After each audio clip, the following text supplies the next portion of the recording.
अस्सलाम वालेकुम स्टूडेंट्स। हम पढ़ रहे हैं नंबर सिस्टम्स और लास्ट लेक्चर में हमने पढ़ा था कि हम किस तरह से जो है वो decimal to binary, decimal to octal और डेसिमल टू हेक्साडेसिमल जो है वो कन्वर्जन कर सकते हैं।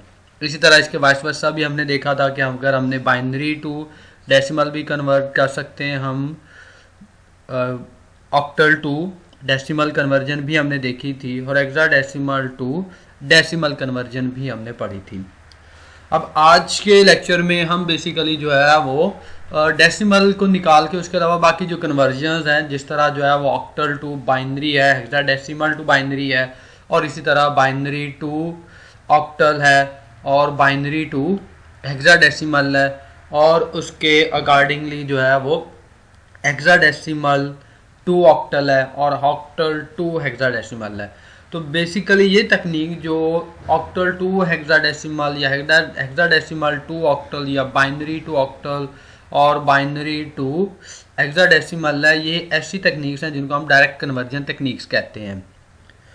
इन्हें अब हम जो है वो वन बाय वन देखते हैं। तो सबसे पहले हम इस टेबल को डिस्कस करते हैं। इस टेबल में बेसिकली जो है वो यहाँ पे हमारे पास जो डेसिमल नंबर्स दिए हुए हैं उनके अकॉर्डिंगली जो है वो बाइनरी नंबर्स भी गिवन है और ये हम पहले पढ़ चुके हैं कि हमने एक डेसिमल नंबर को बाइनरी में कैसे कन्वर्ट करना है।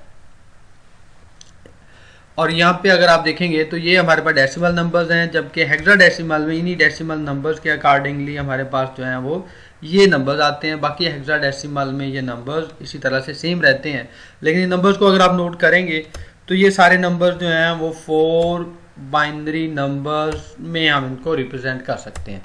तो इट मीन अगर हमने हेक्साडेसिमल नंबर्स को रिप्रेजेंट करना है तो मैक्सिमम हमें जो है वो 4 बाइनरी नंबर्स में हम इस एक नंबर को रिप्रेजेंट कर सकते हैं। और इसी तरह अगर आप यहाँ तक देखेंगे तो हमें ऑक्टल के जो नंबर्स हैं, क्योंकि जिनमें सबसे बड़ा नंबर जो है वो 7 है और इसे हम मैक्सिमम हमें जो है वो 3 बाइनरी नंबर्स में हम इन्हें जो है वो कन्वर्ट कर सकते हैं यूज़ करते हुए। और बेसिकली यही अप्रोच हमने आगे जो है डायरेक्ट कन्वर्जन में यूज़ करनी है। सबसे पहले हम देखते हैं हेक्साडेसिमल टू बाइनरी। अब हेक्साडेसिमल टू बाइनरी कन्वर्जन के लिए सिंपली हम जो है उसका हर एक नंबर अलग अलग लेते हैं। यानी हम यहाँ पे एक एग्जांपल लें कि हमारे पास f इज इक्वल टू 15 है, तो बजाय इसके कि हम जो है वो उन नंबर्स को पहले जो है वो डेसिमल में कन्वर्ट करें और फिर डेसिमल को जो है वो हम आगे बाइनरी में कन्वर्ट करें, तो हम डायरेक्टली जो है वो हर डिजिट को अलग अलग जो है वो इस तरह से कन्वर्ट कर सकते हैं फ्रॉम हेक्साडेसिमल टू बाइनरी। क्या आप उसका एक डिजिट लें हेक्साडेसिमल का, उसको आप जो है वो 2 पे डिवाइड करते जाएं। जैसे हमने यहाँ पे f लिया तो f को हम जो है वो 15 बेसिकली को रिप्रेजेंट कर रहा है, तो अब हम 15 को 2 पे डिवाइड कर रहे हैं और जो रिमाइंडर आता जा रहा है वो हमारे जो है वो डेसिमल नंबर बाइनरी नंबर का जो है वो एक डिजिट बनता जाएगा। और जैसे जैसे आप देखते होंगे तो हम पहला 1 जो है वो हमने यहाँ पे लिखा, दूसरा 1 उसके लेफ्ट साइड पे लिखा जाता है, थर्ड 1 हमने पहले जो आंसर आया उसके लेफ्ट साइड पे और फोर्थ 1 फिर हमने उसके लेफ्ट साइड पे। तो बेसिकली ये जो 1 है जो आपने पहले लिखा उसका की पोजीशन यही रहेगी, इसकी पोजीशन नहीं चेंज होगी। नया जो ऐड होना है वो लेफ्ट साइड पे ऐड हो रहा है, यहाँ पे ये 1 है तो ये इसकी पोजीशन चेंज नहीं होनी। इसी तरह इस 1 की पोजीशन चेंज नहीं होगी, जो नया ऐड होगा वो उसकी लेफ्ट साइड पे ऐड होता जा रहा है। तो ये तो था हेक्सा टू बाइनरी हम कैसे कन्वर्ट करते हैं। उसके बाद हम हेक्सा टू बाइनरी में अगर एक बड़ा नंबर लेते हैं, जिस तरह हमने एक ये नंबर लिया FFD1C, तो हमने बेसिकली जो है वो f को हम पहले कन्वर्ट कर चुके हैं, ऊपर भी मेंशन्ड है। तो f को अगर हम जो है वो कन्वर्ट करते हैं तो 111 में रिप्रेजेंट करते हैं 15 को, और अगेन 15 है तो इसको भी हम 11 से रिप्रेजेंट करेंगे। d बेसिकली जो है वो 13 को रिप्रेजेंट कर रहा है और 13 को जब हम जो है वो इसी तरह से डेसिमल में इसको डिवाइड करते हुए जब हम बाइनरी में कन्वर्ट करेंगे तो 1101 आएगा। और 1 को अगर हम जो है वो बाइनरी में रिप्रेजेंट करें तो वो 001 से रिप्रेजेंट करेंगे, क्योंकि हमने बेसिकली जो है वो बाकी 3 0 एक्चुअली तो ये एक 1 आता है लेकिन बाकी 3 0 हमने खुद ऐड किए हैं, क्योंकि हमने एक नंबर को जो है वो 4 बिट्स से रिप्रेजेंट करना है या 4 बाइनरी नंबर से यहाँ पे रिप्रेजेंट करते हैं।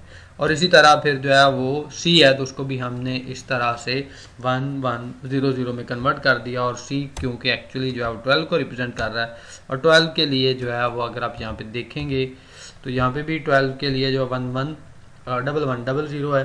तो इसी तरह हम जो है वो अगर उसको डिवाइड करके भी करेंगे तो यही नंबर्स आएंगे। तो ये तो हमने जो है वो इस एक नंबर को हेक्साडेसिमल टू बाइनरी इस तरह से डायरेक्ट कन्वर्ट कर सकते हैं कि आप हर डिजिट को इंडिपेंडेंटली जो है वो अलग अलग जो है वो डिवाइड करते हैं। बाद में आप इस सारे नंबर को कंबाइन करेंगे, कन्कैटिनेट करेंगे, तो ये एक ऐसा नंबर आ जाएगा जो कि बाइनरी में कन्वर्ट हो चुका होगा। हेक्साडेसिमल नंबर जो है वो डायरेक्ट बाइनरी में कन्वर्ट हो जाएगा। इससे हमें डेसिमल में कन्वर्ट करने की ज़रूरत नहीं होगी, हम hexa to binary direct convert कर सकते हैं। इसी तरह ऑक्टल टू बाइनरी कन्वर्जन है। ऑक्टल में क्योंकि सबसे बड़ा नंबर जो है वो 7 है, तो 7 को अगर हम जो है वो उसी तरह 2 पे डिवाइड करते जाएं तो ये हमारे पास जो है वो 111 एक्चुअली जो है वो रिजल्ट आएगा। और अगर हम कोई एक बड़ा नंबर ले लेते हैं जो कि 77514 है, तो आप 7 को डिवाइड करेंगे तो इसको भी हम 111 से रिप्रेजेंट कर सकते हैं। 5 के लिए जो 101 है, 1 को अगेन यहाँ पे रिप्रेजेंट करने के लिए हमने 001 लिया, एक्चुअली 1 आता था, और क्योंकि हम ये ऑक्टल टू बाइनरी में जा रहे हैं तो फिर हमने यहाँ पे 2 जीरोज जो है वो यहाँ पे खुद ऐड किए हैं। और उसके बाद जो है वो अगेन फिर हमारे पास जो नंबर आ रहा है वो 100 है। और इस तरह ये नंबर अगर हम इनको कन्कैटिनेट करेंगे तो ये हमारे पास जो है वो ऑक्टल टू बाइनरी कन्वर्जन आ जाएगी। अब बेसिकली इसी अप्रोच को हम आगे जो है वो यूज़ करते हैं डायरेक्ट कन्वर्जन में या डायरेक्ट कन्वर्जन मेथड्स में। अब हम आते हैं हेक्साडेसिमल टू ऑक्टल की तरफ। अब हेक्साडेसिमल टू ऑक्टल का मतलब ये है कि हमने जो है वो अगर हम डायरेक्ट मेथड यूज़ ना करें तो हमें पहले जो है वो हेक्सा टू डेसिमल में कन्वर्ट करना पड़े या हेक्सा टू बाइनरी में कन्वर्ट करना पड़े, और फिर हम जो है वो हेक्सा टू डेसिमल और हेक्सा टू डेसिमल को फिर हम जो है वो ऑक्टल में कन्वर्ट करें। इसी तरह जो है वो हमने अगर ऑक्टल टू हेक्सा कन्वर्ट करना हो तो फिर भी हमें पहले ऑक्टल टू डेसिमल कन्वर्जन करनी पड़े, और फिर डेसिमल को जो है वो हम हेक्सा में कन्वर्ट कर सकते हैं। लेकिन दूसरी अप्रोच ये है जो कि जिसको हम डायरेक्ट कन्वर्जन कहते हैं, उसमें हम वही वाली अप्रोच जो कि हमने पहले कुछ कन्वर्जन्स पढ़ी हैं हेक्सा टू बाइनरी या ऑक्टल टू बाइनरी, तो हम वही यहाँ पे यूज़ करते हैं। ये हमारे पास एक नंबर है जो कि हेक्साडेसिमल नंबर है। हम इसके हर एक डिजिट को यानी एफ को हमने पहले एफ को कन्वर्ट किया, सेकंड एफ को बाइनरी में रिप्रेजेंट किया, डी को बाइनरी में रिप्रेजेंट कर रहे हैं, 1 को यहाँ पे बाइनरी में रिप्रेजेंट कर रहे हैं, और फिर सी को इंडिविजुअली बाइनरी में रिप्रेजेंट कर रहे हैं। इसको कंबाइन करेंगे तो ये हमारे पास इस तरह का एक नंबर आ जाएगा। अब हमने इन बाइनरी नंबर्स को आगे जो है वो 3 के ग्रुप्स में डिवाइड करना है, और ये ग्रुपिंग हम जो है वो राइट साइड से स्टार्ट करते हैं, यानी हम पहले 3 डिजिट्स लेते हैं उसका एक ग्रुप बना देते हैं, फिर हम अगले 3 लेंगे उनका एक अलग ग्रुप बनेगा, फिर नेक्स्ट 3 उनका एक ग्रुप बन जाएगा, फिर नेक्स्ट 3 उनका एक ग्रुप, और फिर हम नेक्स्ट 3 लेंगे उनका एक ग्रुप, उसके बाद नेक्स्ट 3 आ जाएंगे इनका ग्रुप। और मीनिंग अगर एक बचता है तो वो अकेला एक ग्रुप में आएगा, अगर 2 बचते हैं तो वो 2 जो है उनका एक क्लम्प हमने ले लेना है। और इनको अगर हम अलग अलग करते हैं तो बेसिकली हम इनको इस तरह से रिप्रेजेंट कर देते हैं। सबसे इंपॉर्टेंट चीज़ जो एंड पे नोट करने वाली वो ये है कि यहाँ पे ये 2 का क्लम्प था, तो हमने इसको कंप्लीट करने के लिए उसके साथ एक एक्स्ट्रा 0 लगा दिया, और अगर यहाँ पे अकेला एक 1 आता तो हम इसको कंप्लीट करने के लिए इसके साथ जो है वो डबल ज़ीरोज़ लगा सकते थे। तो इनको अब हम जो है वो डायरेक्टली जो है वो डेसिमल में हम इनको रिप्रेजेंट करेंगे, और डेसिमल में डेफिनेटली आप 100 को रिप्रेजेंट करेंगे डेसिमल में तो ये 4 आता है, इसको डेसिमल में रिप्रेजेंट करेंगे तो ये 3 आएगा, इसको अगर आप डेसिमल में रिप्रेजेंट करेंगे तो ये 4 है, इसको डेसिमल में कन्वर्ट करेंगे तो 6 है, और ये 7 को रिप्रेजेंट कर रहा है, ये भी 7 को रिप्रेजेंट कर रहा है, और यहाँ पे जो है ये 3 को रिप्रेजेंट कर रहा है। इन्हीं नंबर्स को अगर आप कनकैटिनेट करके एक नंबर की फॉर्म में रिप्रेजेंट कर देंगे तो एक्चुअली क्या होगा कि हमारा ये हेक्साडेसिमल वाला नंबर जो है वो ऑक्टल में कन्वर्ट हो चुका होगा, यानी हमें यहाँ पे फर्दर किसी कन्वर्जन की ज़रूरत नहीं है। उसके बाद है ऑक्टल टू हेक्साडेसिमल। अब ऑक्टल टू हेक्साडेसिमल में भी हम यही वाली अप्रोच जो है वो फॉलो करते हैं। यहाँ पे हमारे पास जो है वो ये ऑक्टल नंबर गिवन है, हमने उसके हर नंबर को 3 बाइनरी नंबर्स में रिप्रेजेंट करेंगे। 3 को 3 बाइनरी नंबर्स में रिप्रेजेंट करें तो 0 1 1 में रिप्रेजेंट करते हैं।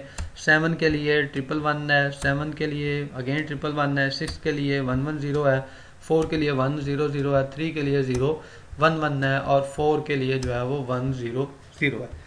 अब हमने इन्हीं नंबर्स को कंबाइन कर दें, सबको कंकैटिनेट करें। कंकैटिनेट करने के बाद क्योंकि हम ऑक्टल टू हेक्साडेसिमल में जा रहे हैं तो अब हमने इन्हीं नंबर्स के 4 4 के जो हैं वो क्लम्प्स बनाने हैं।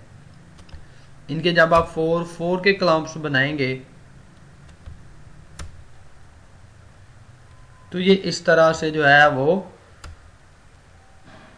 आते जाएंगे। और अगर एंड पे आपके पास 2 या 3 या 1 बचता है तो उसे भी बेसिकली हम जो है वो एक में ही रिप्रेजेंट कर देते हैं। उसके लिए फिर आप एंड पे जो है वो जीरोस लगाने पड़ते। अब इन्हीं नंबर्स को अगर हम देखें तो आप इनको अलग अलग करके हम विजुअलाइज कर सकते हैं। इनको अलग अलग किया तो 4 1 बेसिकली एफ को रिप्रेजेंट कर रहे हैं, जो कि हम पहले भी डिस्कस कर चुके हैं। ये भी एफ है और ये डी को रिप्रेजेंट कर रहा है, ये 1 को रिप्रेजेंट कर रहा है और ये सी को रिप्रेजेंट कर रहा है। अब हम इन्हीं नंबर्स को कंकैटिनेट कर देंगे। कंकैटिनेट कर देंगे तो हमारे पास ये नंबर आ जाएगा और एक्चुअली यही नंबर जो है वो रिप्रेजेंटेशन होगी इस ऑक्टल नंबर टू हेक्साडेसिमल में। और ये ऑक्टल नंबर जो है वो हमारे पास इस फॉर्म में था, उसी का जो है वो हेक्साडेसिमल नंबर जो है वो इस फॉर्म में आ